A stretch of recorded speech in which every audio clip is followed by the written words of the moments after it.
¿Qué tal amigos? ¿Cómo están? Muy, pero muy buenas noches. Son las 21 horas con 1 minuto y la temperatura en este momento, según mi termómetro de mi teléfono, 20 grados. Y supongo que la sensación térmica no está muy lejos de eso. Jornada intensa hoy en dos frentes que vamos a abordar en la mesa de periodistas de esta noche. Una jornada pero hiper intensa en Cámara de Diputados, pero también con perspectiva de lo que va a ocurrir mañana en la Cámara de Senadores, elección de un nuevo miembro de la Corte Suprema de Justicia. Y lo vamos a hablar porque eventualmente, estimados amigos, se cambia la mayoría en la Corte mañana, un día histórico. Y el otro tema, la pretensión de la Corporación de Taxistas y Políticos de mantener su monopolio y sus privilegios, que también lo vamos a abordar hoy. Esto creo que todos los asuncenos y en realidad habitantes del área metropolitana lo han sentido de una u otra forma con las marchas de la Asociación de Taxistas y de alguna u otra forma en el tránsito esto se resintió. Así que sin más trámite, Pablo Guerrero, buenas noches. ¿Qué tal? ¿Cómo te va, Enrique? Bien, un gusto de saludarte. Hola, Lía, y a la audiencia también. Lía, ¿cómo estás? Lía Barrios, ¿cómo estás? Buenos días. Bien. Buenos días, yo estoy con el buenos días. Buenas noches. Muy ajetreada todavía por la intensa jornada, como me estabas comentando, que específicamente estuve en la Municipalidad de Asunción. Ahí fue el caracudo de la cuestión. El caracudo de la cuestión, porque hubo una reunión, tengo entendido, ¿verdad? Taxistas con concejales. Eso fue ayer, pero hoy fue la sesión ordinaria de la Junta. Pero a vos, Pico, te gritó a balazos con bala de cañón. No, yo ya me había retirado, por suerte. Qué groso estuvo eso, pero lo vamos a hablar enseguida. Pablo, quiero que nos hagas una pequeña, te voy a explicar porque quiero que nos hagas una pequeña introducción un poco adelantada del tema de la Corte mañana, porque nuestra compañera Kiara ya está con el senador Silva Facetti, pero antes de hablar con ellos quiero que por favor pongas en contexto para la gente qué es lo que va a pasar mañana en el Senado. Mañana hay sesión ordinaria de la Cámara de Senadores, punto 2 del orden del día. Se elige al nuevo o a la nueva ministra de la Corte Suprema de Justicia. Estamos en condiciones de decir que va a ser la nueva ministra de la Corte Suprema de Justicia en sustitución de Raúl Torres Kinzer, quien se había jubilado obligatoriamente al cumplir 75 años de edad. Y la Cámara de Senadores debe designar mañana y remitir ese nombre al Poder Ejecutivo para su confirmación. Se requieren la mitad más uno de los presentes. Mitad más uno de los presentes. De los presentes. Aclaramos un poco eso, porque lo estuvimos hablando esta tarde en Exactamente. La FM. Claro, en caso de que Carolina Llanes tenga 20 votos, Linneo y Fran 10 y Alma Méndez 15, se vuelve a votar. ¿Por qué? Si es que están presentes los 45. Si están presentes los 45, ¿por qué? Porque no se le designa al más votado o a la más votada, sino al que obtiene la mitad más uno de los presentes en sala. Es decir, para asegurar necesitan 23 votos como mínimo para ser designado ministro de la Corte Suprema de Justicia. Aparentemente están cantados los votos, pero ya lo vamos a ir desarrollando. Está nuestra compañera Kiara Coronel con el senador Fernando Silva Facetti. Kiara, ¿me escuchás? Buenas noches, ¿cómo te va? Buenas noches, Enrique, y a toda la mesa de periodistas en medio de toda esta crítica a la terna por la forma en la que fue realizada en su momento. Queremos conocer la postura del senador liberal Silva Facetti. Básicamente, senador, la postura, ¿cuál es? Se habla de que esto ya está cantado, pero la bancada suya, ¿qué postura va a tomar en medio de esto? ¿Van a aceptar esta terna igual, aunque esté cuestionada? Bueno, en primer lugar nosotros consideramos, muy buenas noches Pablo y Enrique, en primer lugar consideramos que el proceso fue transparente, fue justo, refleja un espíritu del Consejo de la Magistratura de hacer lo mejor posible y que el resultado ha sido una terna absolutamente legal con 3 personas sumamente calificadas. En segundo, más allá de que haya sido a puertas cerradas, ¿ustedes consideran que es algo blanco, limpio? Dentro de las atribuciones legales del Consejo y con todo el esfuerzo de hacerlo transparente, existieron audiencias públicas donde la gente tuvo oportunidad de expresar lo que piensa. Es más, creo que inclusive se han publicado datos que son exclusividad y muy personales de la persona en base a esa acción el amparo que habían presentado un grupo de abogados. Entonces, más que suficiente en cuanto a la legalidad. El producto del trabajo del Consejo de mucho tiempo, muchas reuniones, muchísimas horas de trabajo, ha sido una terna que también ha llenado, ha satisfecho las expectativas del doctor Linneo Ifrán, que ha estado ya, creo que es la tercera o cuarta vez que está en terna, la doctora Carolina Llanes, y que es penalista, que ha sido una prestigiosa abogada y jueza de garantías, y la doctora Alma, que tiene una vastísima experiencia. Hoy estuvimos reunidos en bancada y después de lo que sí ya había una tendencia era que iba a ser una de las dos mujeres, ¿verdad? Y en la bancada hoy por una mayoría muy importante resolvió al final con los argumentos de la necesidad de contar con un penalista dentro del pleno de la Corte, porque el anterior penalista era el doctor Víctor Núñez, que actualmente no está. Entonces decidió dar el apoyo a la doctora Carolina Llanes. O sea, básicamente ustedes no estarían sumándose a este pacto azulgrana, o sí, para especificar nomás. No, yo tengo entendido que la doctora Carolina Llanes tiene también el apoyo de la bancada de Patria Querida, de PDP, de Hagamos, de la bancada B del Partido Liberal. ¿Van a votar por Carolina? Yo tengo entendido que todos tenemos la misma visión de la necesidad. Primero, la posibilidad de que tenga una mujer otra mujer más dentro de la Corte Suprema de Justicia, con mérito suficiente, no por el hecho de ser mujer, sino por el hecho de haberse ganado lugar.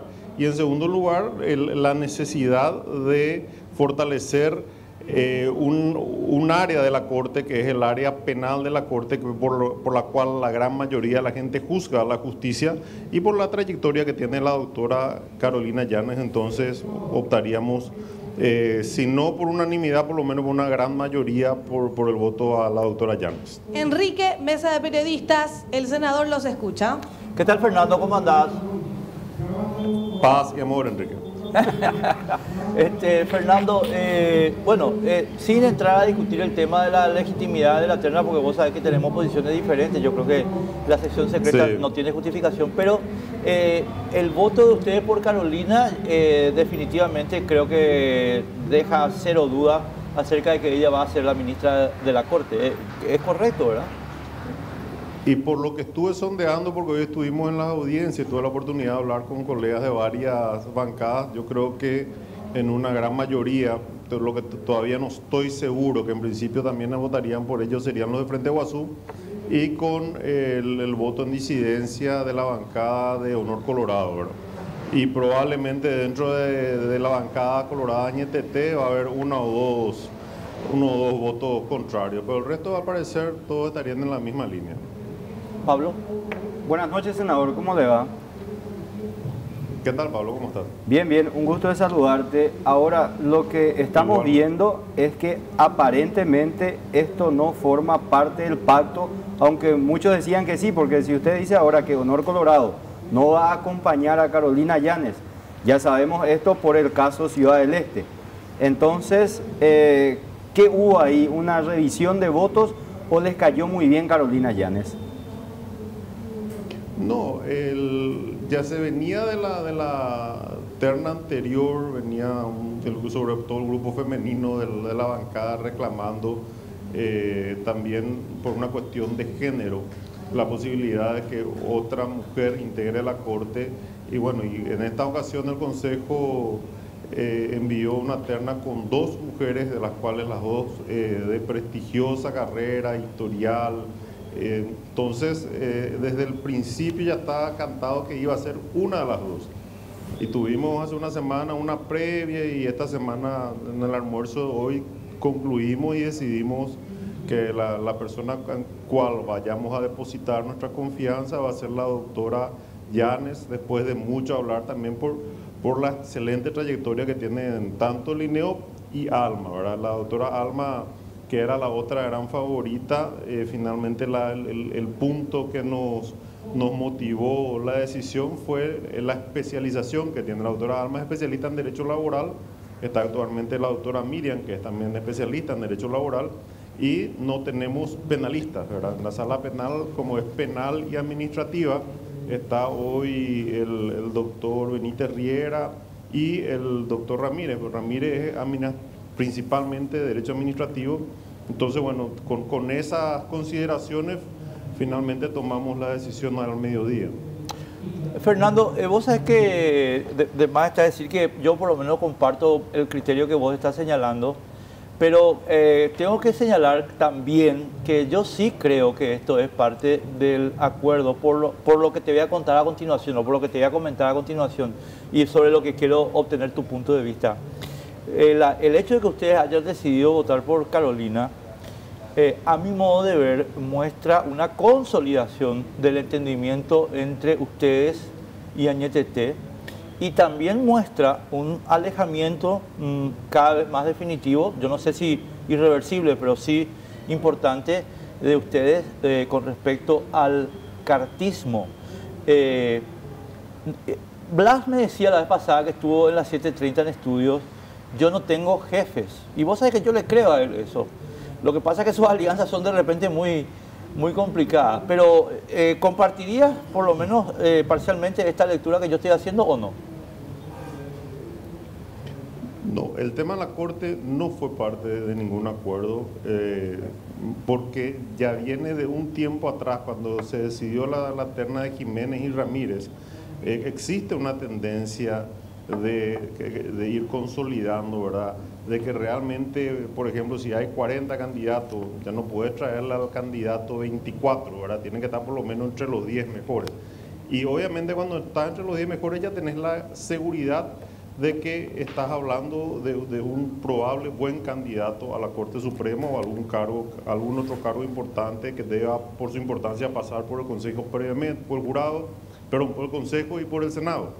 En este caso, las tres personas estaban entre los mejores puntuados y la idea es que, y en eso yo creo que coincidimos todos, ¿verdad? Porque te estaba olvidando también que la bancada B yo creo que va a estar por unanimidad en esta misma línea. Coincidimos en la necesidad de gente nueva, está habiendo un cambio generacional, todos los que están entrando están rondando los 50 años más o menos. Tienen una visión distinta y de alguna forma van a inyectar sangre nueva a la justicia, una nueva visión y una nueva fuerza que tanto se le reclama a la justicia. No formaba parte del acuerdo de la Corte Suprema, los nombres fueron enviados por el Consejo y todos quedamos satisfechos con los nombres, mayoritariamente. El caso de la bancada Honor Colorado, yo creo que su objeción principal es el rol que tuvo la doctora Llanes en el caso de la intervención de Ciudad del Este, que objetaron su trabajo. Entonces de ahí viene la resistencia de la bancada del sector del Partido Colorado, y el resto yo creo que tenemos una visión coincidente. Senador, en la reunión que mantuvieron este mediodía, ustedes ya hablaron de la próxima vacancia que va a ser en febrero, cuando Miriam Peña deje el cargo. No hay. Las próximas vacancias, Pablo, bien señalás, yo creo que el llamado para los próximos cargos ya se va a dar en noviembre, porque el 17 de enero cumple 75 años la doctora Miriam Peña, y al año siguiente, creo que la siguiente vacancia es el lugar que le corresponde a la doctora Gladys Vareiro de Módica. No hay ninguna conversación y esperamos porque las conversaciones políticas recién puedes tener en base al producto final que elabora el Consejo, que es la terna. Entonces depende demasiado de quienes se presenten, los sistemas de transparencia, de confrontación ante la opinión pública, la prensa que tienen hoy, ¿verdad? Porque te ponen básicamente desnudo a la opinión pública. Entonces te garantizan que los nombres que sean finalmente electos sean realmente de un alto tecnicismo jurídico y una trayectoria, una historia de vida muy limpia. Fernando, simplemente agradecerte muchísimo estos datos, el tiempo, y a título personal, no sé si mis compañeros van a compartir acá, quiero decirte que primero, creo que la decisión es muy buena, y segundo, creo que también tengo que mencionarte como uno de los autores del proyecto de cambio del 245 del procesal penal que hoy se aprobó en diputados. Espero que esto ustedes puedan revertir la decisión tan triste que tomó el Senado y el proyecto que vos sos uno de los coautores, el que salga adelante. Perdóname, pero te robo un segundito más. ¿Cuál es la perspectiva en el Senado del 245? Y yo espero que después de esta oleada Cámara de Diputados entremos en razón, ¿verdad? Los temores que existen están fundados por errores dentro de su discrecionalidad los jueces allá por el año 2011. Yo creo que la opinión pública, los sistemas de control, la reacción de los sistemas de control dados por la propia Corte, dados por el jurado de enjuiciamiento de magistrados han cambiado mucho en los últimos años, y que sí le podemos estar devolviendo esa discrecionalidad a la única institución, al único poder que tiene la atribución exclusiva y excluyente de entender las leyes, aplicar justicia e interpretar la Constitución, que es el Poder Judicial. Entonces, ese marco general, que fue la propuesta original que presentó la senadora Massi, al cual yo me adherí como proyectista, creo que es el correcto. Hay que darle una ficha de esperanza a esta nueva justicia, y que los jueces van a poder aplicar a su real saber y entender, y dentro del principio de racionalidad, las leyes que son el marco dentro del cual se mueven hoy. Fernando, no te quiero robar más tiempo, discúlpame que sea tan plomo, pero dame números. Vos decís que se van a juntar los números necesarios. Yo estoy seguro que sí, Enrique. La razonabilidad del principio, así, de ese proyecto limpio, donde vos le entregás esa potestad y le liberás de las cadenas que significan, a pesar de que se redujo notablemente, ¿verdad? Era el mal menor el proyecto enviado por senadores. Ahora que tenemos un 65-0 de diputados, tenemos la brillante oportunidad de poder de retribuirle al Poder Judicial esta confianza y darle nuevamente la potestad a los jueces, en cuyas manos debería estar interpretar las leyes. Sí, señor. Fernando, un abrazo, muchas gracias por estos datos, gracias por tu tiempo. Kiara, también muchísimas gracias por este acercamiento con el senador Silva Facetti. Escuchaste, está definido lo de Carolina Llanes. Así mismo es. Ya es un hecho prácticamente, porque va a obtener más de 23 votos. Tiene bancada llanista, ¿sí?, bancada efrainista, Añetete seguro, sí, disidencia Honor Colorado. Exacto. Y las bancadas democráticas. Y el Frente Guazú, creo que Patriejería se suma también, sí, más Payo Cubas. O sea, prácticamente todo, exactamente. O sea, sí. Si hay votos en contra, ahora, van a ser muy se poco. va a poner mañana a consideración la devolución de la terna al Consejo de la Magistratura o el tratamiento de la terna. Eso se va a poner a consideración mañana. Por amplia mayoría va a ganar la designación de un ministro de la Corte ya en esa sesión, y luego se pasará a votar. Dos cositas sobre el punto, Pablo, que quiero agregar un poco al razonamiento para que podamos conversar. No te vayas a impacientar, Lía, enseguida entramos con el tema taxi. Primera cuestión, yo creo que la actuación del Consejo es ilegítima. Y estoy tranquilo en ese sentido porque los tres candidatos dijeron que es ilegítima y que les perjudicó.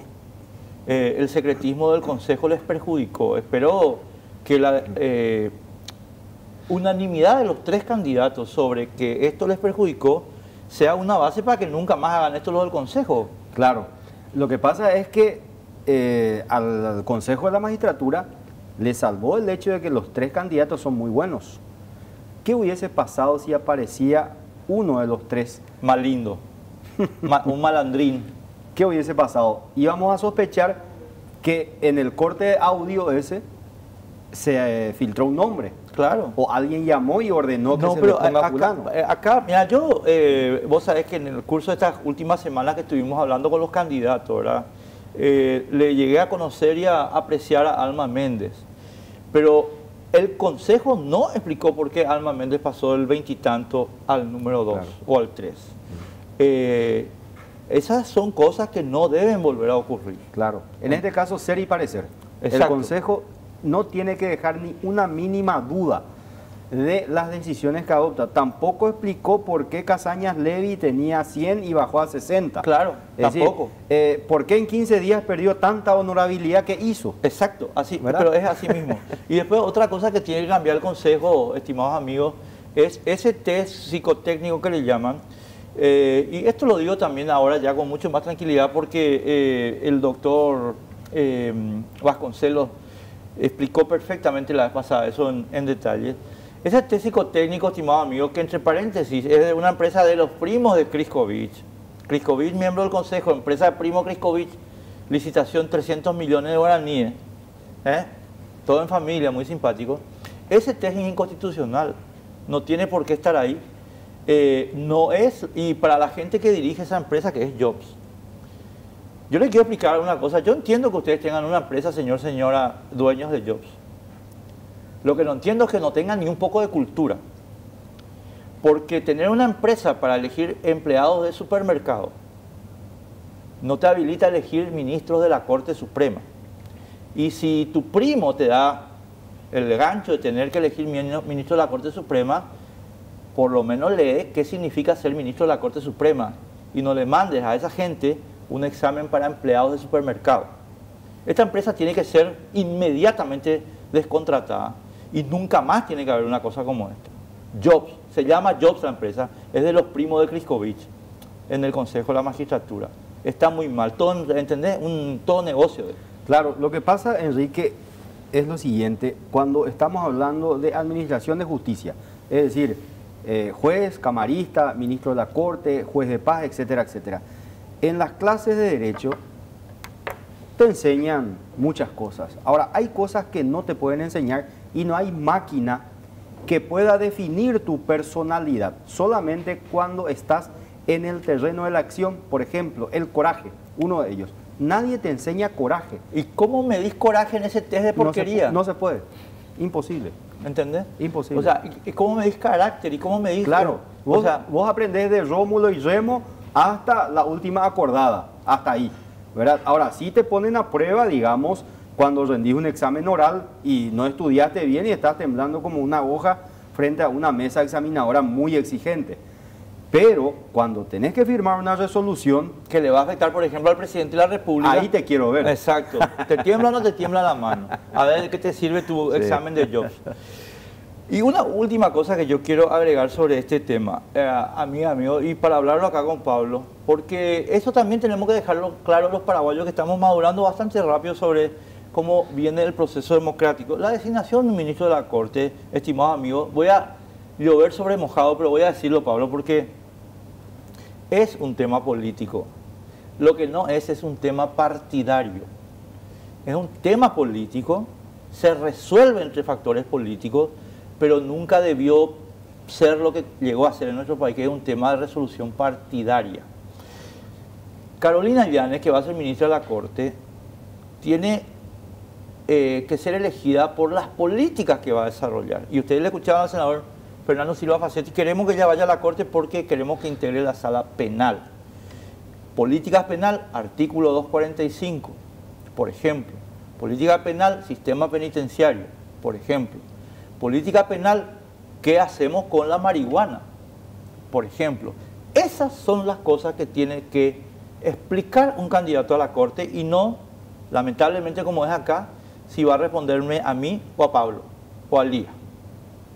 Que es la confusión espantosa que se hizo, y encima con cara rota total te salen los políticos que hicieron esas barrabasadas a decirte: no, pero la designación es política. Sí, política sí, partidaria no es partidaria.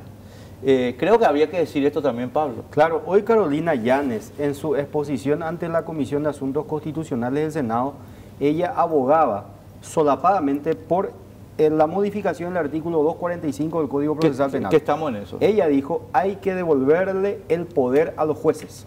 O sea, básicamente dijo: aprobemos la modificación, volvamos al año 2011, cuando el juez definía si te vas a la cárcel o no, sin el código o el catálogo ese que te ponen para que digan este sí, este no, este sí. De hecho, ese tipo de cosas no se están cumpliendo, porque depende de tu buffet para que vos te puedas ir preso o no. Depende de si ya le vas a criticar a Narváez. No. Voy a poner un ejemplo, nada más, que hoy estuvimos hablando en la redacción justamente con los muchachos de Crimen y Castigo. Fernández Lindman en su casa, González Dar preso. Los dos están vinculados por una misma causa. Sí, pero hay alguna Algo pasó ahí. No, yo creo que hay una diferencia. A ver, esto es lo que estamos reclamando, entre paréntesis, ¿verdad? Fernández Lima tiene arraigo y González Daer tiene arraigo, ambos. ¿Estamos de acuerdo? Fernández Lima y González Daer difícilmente se fuguen del país porque justamente tienen el marco de situación que hace que una persona decida quedarse. La diferencia está en cuál es el riesgo de obstrucción de Fernández Lima con respecto a González Daer. ¿Y por qué González Daer podría obstruir? Ahora mismo yo tengo ya mis dudas sobre eso. Claro, porque él renunció. Y renunció totalmente, y yo defiendo la tesis de que eso se tiene que aplicar mientras haya el peligro, pero terminó el peligro, terminó la razón por la cual tiene que estar Claro, preso. y ahí está el tema. Sí. ¿Verdad? Uno está gozando en su casa y el otro está en Pero es prisión. que yo creo que todavía no plantearon eso en el juicio de González. Ya plantearon. Sí, ya el cambio de carátula inclusive. ¿Verdad? Entonces, si estamos discutiendo esto, es porque no está nada claro. Es porque depende de la cara del cliente o no sabemos de qué. Lo ideal sería de que el juez tenga el poder de definir según su sana crítica, y si se equivoca, pues al jurado. Y yo voy a ser más radical todavía, porque hoy hablamos nosotros largamente con Magdalena Narváez, y yo reivindico totalmente lo que hizo esta señora. Y quiero decir una cosa, Pablo. Yo no estoy diciendo que Magdalena Narváez no sea bandida. Es más, yo le dije a ella al empezar la entrevista que por la causa de Benigno López, yo esperaba que ella sea expulsada de la magistratura. Pero en este caso particular creo que la jueza tuvo toda la razón, porque plantea una medida revolucionaria, Pablo, que yo creo que tenemos que llevar hasta las últimas consecuencias. Yo por lo menos estoy totalmente resuelto a esto, que es la siguiente. Señores, yo tengo acá dos normas que son contradictorias, la Constitución y la ley. Yo hago prevalecer la ley, punto. ¿No les gusta? Vayan a la Corte. Que es lo contrario de lo que hacen la mayor parte, el 95% de los abogados paraguayos, que validan la ley en contra de la Constitución y por tanto invierten y pervierten el artículo 137, la pirámide de Kelsen. Entonces, lo que hizo la jueza tiene el potencial, no sé si lo vamos a explotar hasta el final, de modificar el paradigma en el cual se hace la lectura del sistema en el Paraguay. Nosotros lo hacemos como los argentinos, sin Constitución ni con ley, y hay que hacerlo como los norteamericanos, con la Constitución y después la ley. La primera es la Constitución. Porque acá, Pablo, y quiero repetir esto y te pido disculpas por ser tan plomo, acá estamos con una paradoja que es patética y que es humillante, estimado amigo, y que es escandalosa. Si ustedes se fijan, con el modo en que el sistema paraguayo interpreta la cosa por la cual le quieren llevar al enjuiciamiento a la señora Narváez, tenemos lo siguiente, atiendan bien lo que es escandaloso que es, se hacen prevalecer leyes inconstitucionales y se deroga la Constitución, y el que se enoja tiene que reclamar a la Corte, cuando que el artículo 137 dice con toda claridad la Constitución es la ley suprema. Por tanto, lo que hizo Narváez es correctísimo y es revolucionario y está muy bien, aunque se paren de cabeza todos los abogados del Paraguay. Y le dijo a la fiscalita Lorena Ledesma: Constitución o ley, elijo la Constitución. ¿No te gusta, mi hija? A la Corte andate, a ver si me echan por hacer respetar la Constitución. Porque la jueza decidió que el artículo 19 de la Constitución prevalece sobre el inconstitucional 245. Tan inconstitucional que hoy se deroga. Ahora, lo inconstitucional fue el pedido de permiso para Ulises Quintana. Eso no está establecido. Eso es en la Cámara de Diputados. Eso en la Cámara de Diputados. Eso sí fue inconstitucional. ¿Por qué? Porque solamente puede ser designado embajador o ministro del Poder Ejecutivo para que se le otorgue el permiso. No para ir preso. Entonces... O sea, si yo me voy preso acá, yo no puedo pedirle permiso a la directora. No, pero nosotros nos regimos por no, eso. Ya sé, te estoy... Claro, pero te puedes ir preso sin pedirle permiso. Pero es así, ¿verdad? Tenía que retirarle la investidura a este señor. No sé si retirarle la investidura, pero no otorgarle el permiso, y lo cual le obligaba a renunciar. Y le obligaba a renunciar, sí, claro. Pero eso lo reconoció Bachi Núñez, el líder de la bancada cartista. Dijo: cometimos un gravísimo error, se nos pasó. Le otorgamos un permiso a una persona que va a ir preso. Eso no está establecido en la Constitución. Yo te diría que el permiso podría, depende del tiempo. Lo que no puede pasar es que un tipo tenga un permiso de 10 meses para estar en la cárcel. Solamente por salud no se activa el reemplazo por salud, que fue el caso de Pedro Santa Cruz, por Sí, ejemplo. sí. Ahora, en caso de suspensión, sí se activa, Payo Cubas. Ahora, no se lograron los votos, bueno, esa ya es otra historia. Hubo permisos, Tadeo Rojas, diputado, fue ministro del Interior, volvió. Luis Castiglioni, actualmente, canciller nacional. Una última antes de irnos a la pausa. ¿Qué es lo que hizo el vicepresidente hoy paseándose en la Cámara? Yo creo que cometió un acto de intromisión. Pero él es el coordinador del Poder No, Ejecutivo. pero él se sentó en una banca Ah. y desde ahí siguió la sesión ordinaria. Él no podía haber estado ahí. Él podía seguir desde algún lugar, pero no en sala de sesión. Pero eso no es cierto que el vicepresidente es el coordinador oficial del Poder Ejecutivo. Del Excelente, así como tienen las Fuerzas Armadas, como tienen la policía, como tienen los ministerios, pero no ocupan un lugar dentro del recinto de debate. Él ocupó una banca, nada más y nada menos. Sí, lo he visto. ¿Sí? ¿Le vi? Ahora, yo no sé si, por ejemplo, un senador podía sentarse en el Consejo de Ministros. Nunca he visto. Puede que haya, ¿verdad? Pero yo nunca he visto. Pausa y a la vuelta, Uber, Move versus taxista.